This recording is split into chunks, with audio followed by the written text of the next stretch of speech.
Nous lisons 2 Corinthiens chapitre 5. Commençons le verset 1. Nous savons en effet que si cette tente où nous habitons sur la terre est détruite, nous avons dans le ciel un édifice qui est l'ouvrage de Dieu, une demeure éternelle qui n'a pas été faite de main d'homme. Nous savons que si cette tente que nous avons sur la terre se détruit, pour ceux qui craignent Dieu, nous avons un édifice. Il veut dire quoi? Il vaudrait, même si c'est n'importe quoi, même mourir, que de donner la gloire de Dieu aux hommes, que de laisser Dieu pour servir les hommes, que de laisser Dieu pour honorer les hommes. Si nous mourons même en Jésus et avec Jésus, nous savons que nous vivrons par lui et pour lui. C'est pour cette raison que l'apôtre Paul dit que nous savons que si celle-ci se détruit, nous avons cet édifice auprès de Dieu. Et c'est pour cette raison que Jésus a dit aux pharisiens, détruisez cette temple et je la rebâtirai en 3 jours. Il a le pouvoir du bien, la puissance qui domine le mal, donc la puissance de la résurrection, dont les pharisiens ne comprenaient ni le sens, ni ce que le Seigneur disait. Détruisez et en 3 jours, je vais la rebâtir. Oui, on continue. Nous continuons au verset 2. Aussi, nous gémissons dans cette tente, désirant revêtir notre domicile céleste, si du moins nous sommes trouvés vêtus et non pas nus. Si nous souffrons dans ce corps, si nous gémissons, c'est-à-dire la souffrance dans ce corps, nous savons que nous allons retrouver notre maison bâtie. Et seulement si nous nous sommes retrouvés habillés et non nus. L'habillement, c'est la parole. La nudité, c'est le monde. Celui qui pêche est du diable. Or, nous savons que ceux qui pratiquent les œuvres du péché n'hériteront pas le royaume des cieux. Amen. Oui, bien-aimé. Car tandis que nous sommes dans cette tente, nous gémissons accablés parce que nous voulons non pas nous dépouiller, mais nous revêtir, afin que ce qui est mortel soit englouti par la vie. Et celui qui nous a formés pour cela, c'est Dieu, qui nous a donné les arts de l'esprit. Nous sommes donc toujours pleins de confiance et nous savons qu'en demeurant dans ce corps, nous demeurons loin du Seigneur. Dans ce corps, préparons-nous que nous sommes loin de Dieu. Donc chacun est appelé à se battre pour être agréable à Dieu. Parce que dans ce corps, nous sommes loin de Dieu. Il est hors de question que tu vas rester comme ça, Dieu te défend. Parce que dans le royaume, là-bas, l'ennemi ne viendra plus t'attaquer.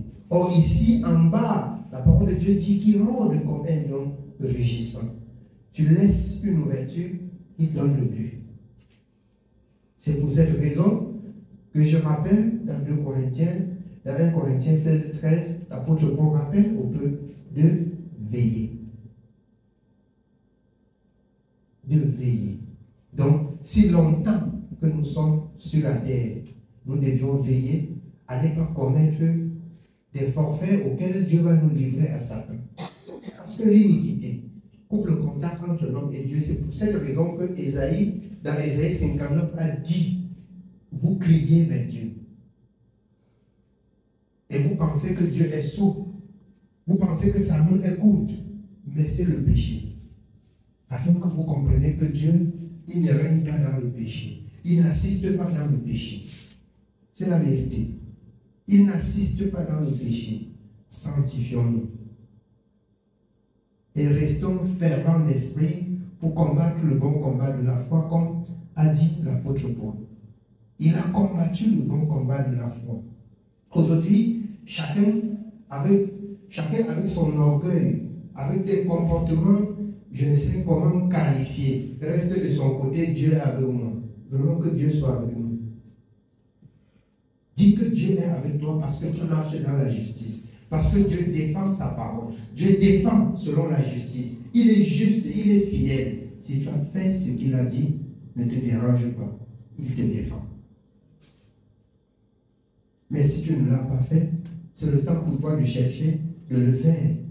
Si tu as commis des forfaits, c'est le temps pour toi de t'humilier, de regretter pour que Dieu porte sur toi un regard favorable. Tous les jours, on écoute ça. Et j'entends même un serviteur, il ne laisse pas le repos. On va l'aborder comment? Parce que chacun vient présenter son côté que je soutiens ce qui est mal. Le Seigneur m'a donné le pouvoir de condamner tout acte infructueux et c'est pour cette raison je vais condamner avec une très forte énergie. Et je vous ai dit à un exemple seulement. Regardez et vous voyez tous ceux qui ont sémé le trouble au milieu du peuple de Dieu et disant qu'ils se forment un seul peuple dans le péché, dans l'iniquité, dans les querelles. Ils sont où? Si on ne mène pas la vie de la sainteté, même si on vous donne l'or et le diamant de ce monde, vous allez vous détruire. Parce que Dieu n'est pas. C'est pour cette raison que dans Job, il dit, jette l'or, jette l'argent, et le Tout-Puissant deviendra ton or et ton argent. Si tu as la connaissance, Dieu prend plaisir à ceux qui ont la connaissance qu'à ceux qui font des sacrifices, des vains sacrifices. On est là, on pleure tous les jours, on jeûne, mais on ne met pas en pratique la parole de Dieu. Ça vous servira à quoi? Et on vient, on dit que le serviteur, pour l'aborder même, c'est difficile. C'est difficile. C'est difficile. Vraiment, ça va être très difficile si vous vivez dans le péché de m'aborder. Ça va être très difficile. Très difficile. C'est la vérité. Parce que je ne dois même pas ménager d'efforts de vous soutenir dans le péché. C'est pas possible. C'est pas possible. Je disais à une bien-aimée aujourd'hui, si on ne marche pas comme Dieu veut, si quelqu'un ne marche pas comme Dieu veut, on se sépare. Nous nous retrouvons là. Qui donne quoi à qui? C'est pour la parole, autour de la parole, et faisons la volonté de la parole. Le Seigneur me fait savoir, si quelqu'un veut me troubler, que je sors du milieu, c'est simple. Pourquoi nous sommes encore là? Nous sommes encore là parce que Dieu parle, parce qu'il y a l'exigence. Et quand nous exigeons la sainteté et Dieu se glorifie, vous êtes content, n'est-ce pas?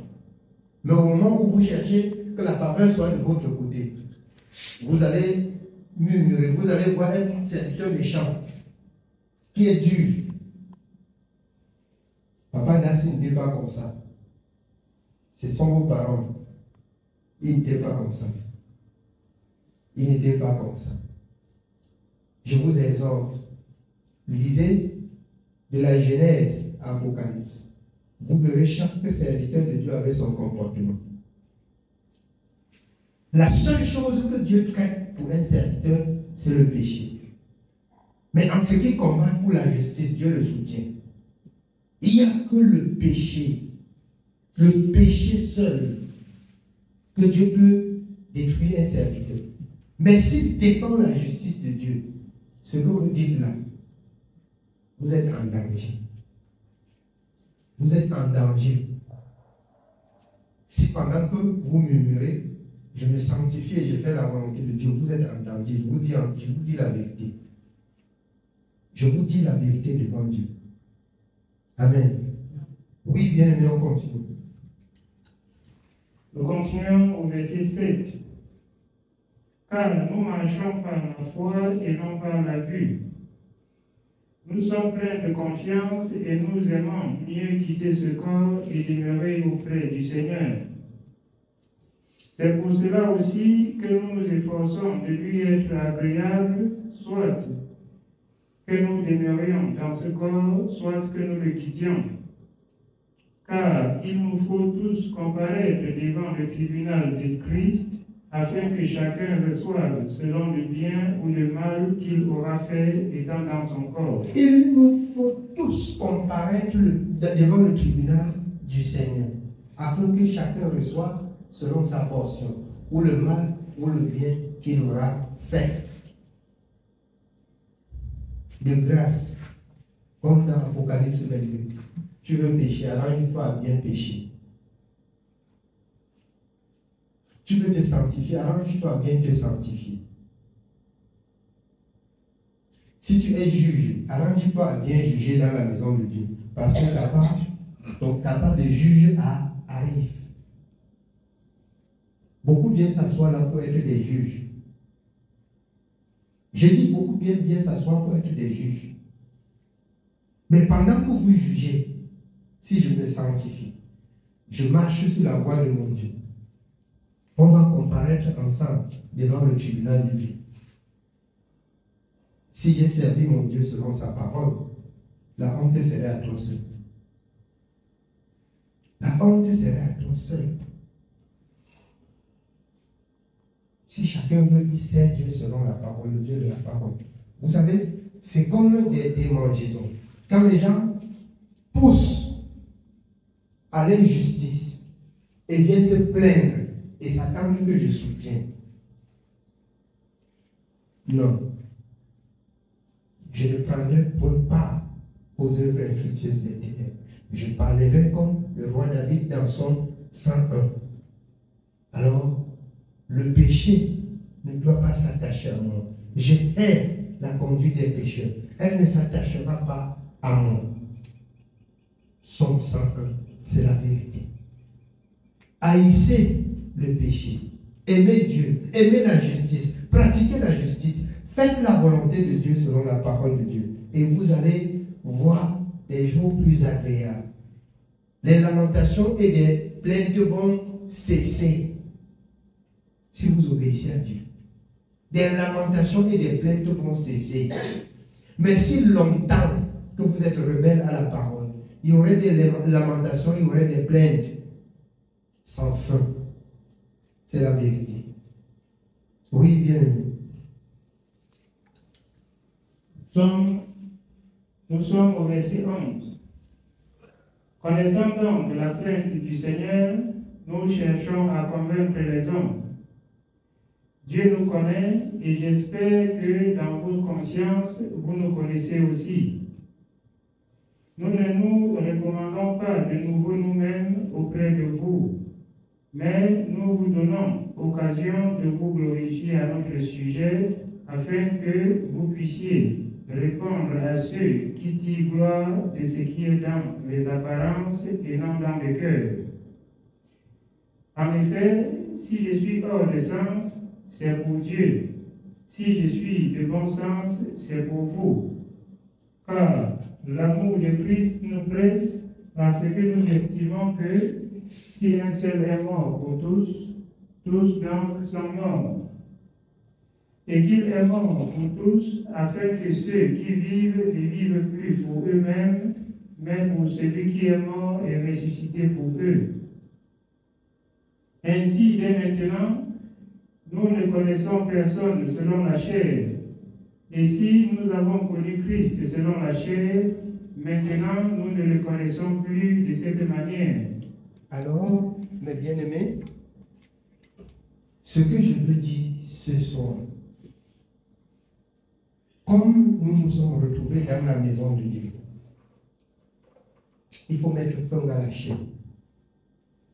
Parce que la chair nous pousse à ce que quand les gens vivent dans le péché, on les soutient dans le péché.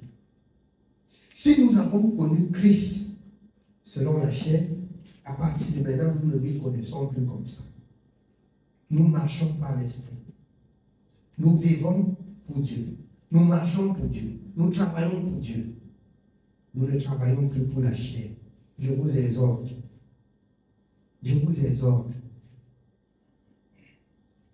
Ne travaillons plus pour la chair. C'est la chair qui vous fait savoir que je passe beaucoup de temps quand même avec la soeur Josiane. Je passe beaucoup de temps avec le frère Bertrand. On est tous les jours ensemble. Vous verrez que la chair peut vous unir comme la chair unis, les amis dans le monde, et vous oubliez la parole de Dieu. Et mais vous vous dites toujours que vous êtes enfants de Dieu. Ceux qui sont de Dieu écoutent la parole de Dieu. Jean 8, 45. Jésus, Jean 14, 15, si quelqu'un m'aime, il gardera ma parole. C'est la vérité.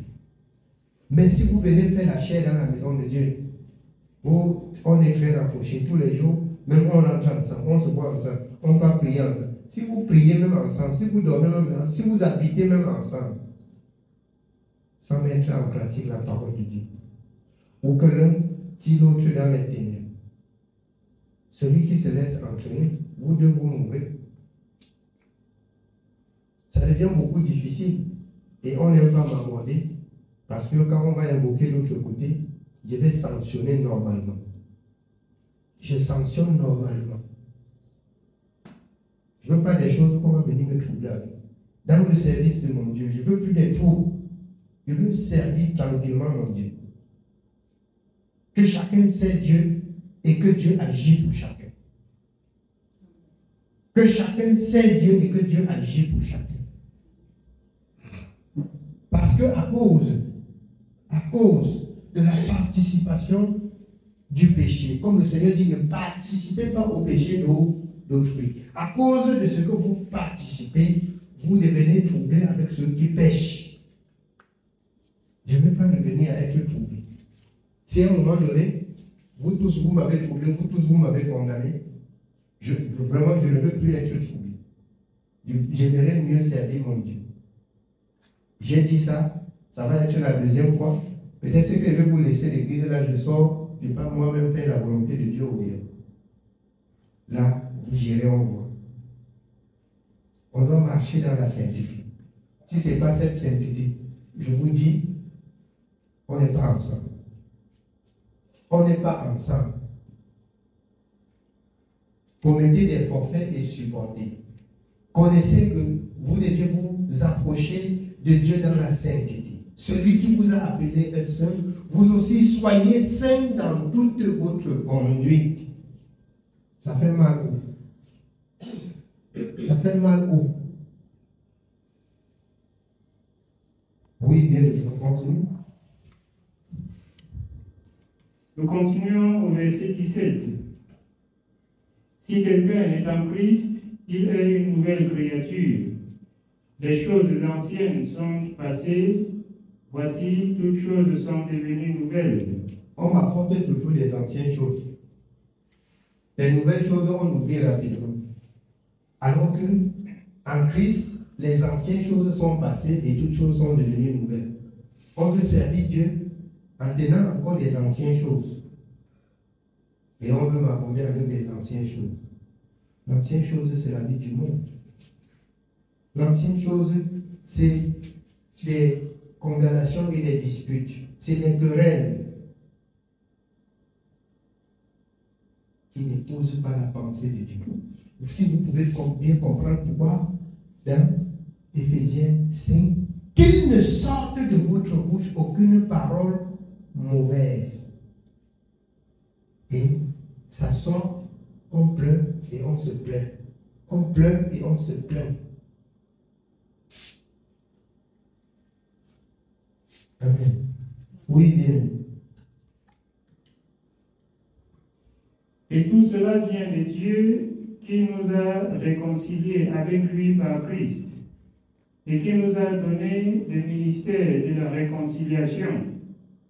Car Dieu était en Christ, réconciliant le monde avec lui-même, en n'imputant point aux hommes leurs offenses, et il a mis en nous la parole de la réconciliation. Nous réconcilions les hommes avec Dieu par la parole et non pas les jugements. Parce que vous apportez seulement les jugements à l'église, vous voulez qu'on juge même et qu'on condamne les païens. La réconciliation, c'est avec la parole. Dieu nous a réconciliés avec Christ par la parole. Hébreux 1, 3, Christ soutenait toutes choses par la parole. Matthieu 4, Christ fut tenté et il a répondu par la parole et il a eu la victoire sur le péché. Qu'est-ce qui n'a pas marché? L'apôtre Paul, si vous êtes des enfants de Dieu, marchez comme Christ lui-même a marché. Amen. Oui, bien.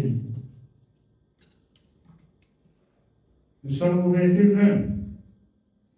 Nous faisons donc les fonctions d'ambassadeurs pour Christ comme si Dieu exhortait par nous. Dieu exhorte par nous parce que nous parlons par la parole et non de nous-mêmes. Nous ne parlons pas d'un Dieu imaginaire, mais nous parlons du Dieu de la parole qui, selon Jean 1, au commencement, était la parole était Dieu et la parole était avec Dieu et la parole était Dieu. Nous parlons du Dieu de la parole. Nous réconcilions avec le Dieu de la parole. Nous parlons du Dieu de la parole. Nous présentons la parole du Dieu vivant. C'est la parole du Dieu vivant. Oui, ennemi. Nous faisons donc les fonctions d'ambassadeurs pour Christ comme si Dieu exhortait par nous. Nous vous en supplions, au nom de Christ, soyez réconciliés avec Dieu.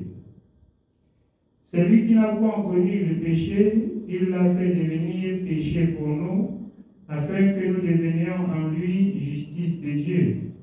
Amen. Amen. Que Dieu soit béni. C'est le message de ce soir.